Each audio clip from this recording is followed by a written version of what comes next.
কালকে আমাদের assembly elections in the state of West Bengal. একটা প্রশ্ন আমাকে অনেক করছেন, যারা নিউরোডাইভার্জেন্ট অর্থাৎ পার্সনস লিভিং উইথ ডিসেবিলিটিস, তাদের ভোট দেওয়া উচিত কিনা, যাবে কিনা। অবশ্যই আমাদের কনস্টিটিউশন বলে তারা নির্ভয়ে ভোট দিতে পারবেন, তারা ভোট অবশ্যই দেবেন।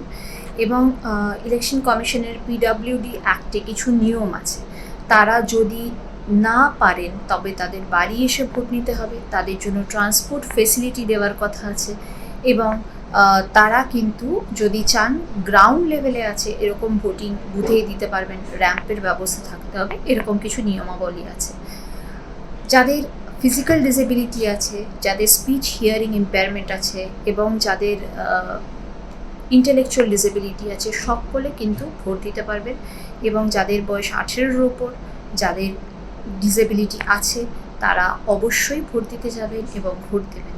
ভোট দেওয়া অধিকার, এবং যাদের ডিসেবিলিটি আছে সেই মানুষরা যদি এগিয়ে এসে ভোট দেন, তবেই কিন্তু সরকার একদিন বাধ্য হবে পার্সনস উইথ ডিসেবিলিটিসদের নিয়ে ভাবার জন্য, কারণ তারাও যখন একটি ভোট দেওয়ার গণতন্ত্রের অংশ হয়ে উঠবে এবং তাদের ভোটে একটি সরকার আসতে পারবে, তখনই সরকার কিন্তু তাদের কথা ভাববে। ফলে অবশ্যই তারা যেন ভোট দেন।